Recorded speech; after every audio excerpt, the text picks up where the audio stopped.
Hi, everybody. It is December 5th, 2025. You're listening to the Clark Report. My name is Timothy, and you're tuned in to the Brother Timothy Clark podcast. And let's get started with the news that I'm tracking today. Claude, continuing in the AI news sector, is now able to submit code revisions to the Hugging Face system.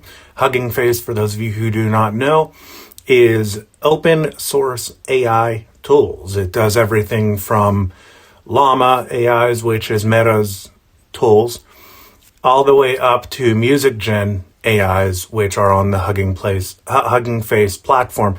Claude is able to create its own code and then put that AI onto the Hugging Face platform. I think that is absolutely incredible that these AI tools are able to now do things like that. People are still pushing the overall warning that by 2030 we will have a choice to make. Rather, we give in to the AI theocracy, and yes, I said theocracy because they're treating AI as God. Or are we going to pull back and say, this is enough, we are not going to be rolled by robots? Anthropic has a fancy AI tool that you can use called Anthropic Interviewer. And those who have tested this tool said that it did a remarkable job with the abilities that it is able to do. Basically, it is taking the job of, well, let's put it this way. Let's say you're practicing for an interview, okay? Maybe you're using ChatGPT or something in order to practice for your interview. Well, you could theoretically use Anthropic Interviewer and allow it to be your practice interviewing buddy. The goal, though, is to be using this in businesses to overhaul the overall interviewing process for prospective candidates for a particular job, whatever that job might be. So now they're doing interviews, or they will be doing interviews via AI. And it is just another incidence of how people are saying that AI will be taking over the job market. Now, let me talk on a more personal level here, because what I find with AI is when I'm doing writing and the like, I will use AI to basically do the work of an editor. Okay. The ideas remain mine. The semblances remain mine. In other words, the writing remains mine. The wording remains mine. All that remains mine.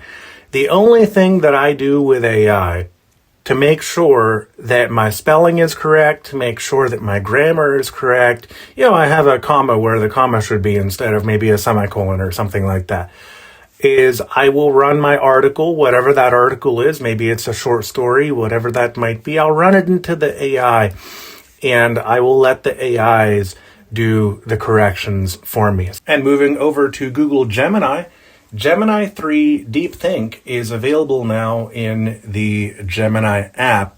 It is free to those who would like to use it. Mistral 3 has put out 3 new models, and of course these are all available, as are the other Mistral models via the Apache 2.0. Free open source. The models are 14B, 8B, and 3B. The Mistral 3A Smart O model is also available as well. Well, Gemini gained 300 million new users, and as a result, OpenAI has declared a code red as they try to catch up.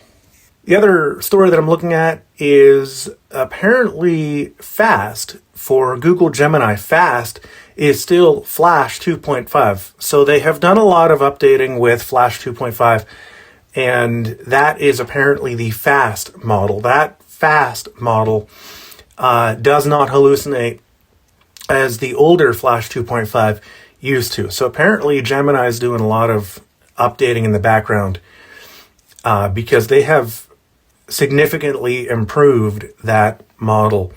of Google Gemini. Also, Nano Banana.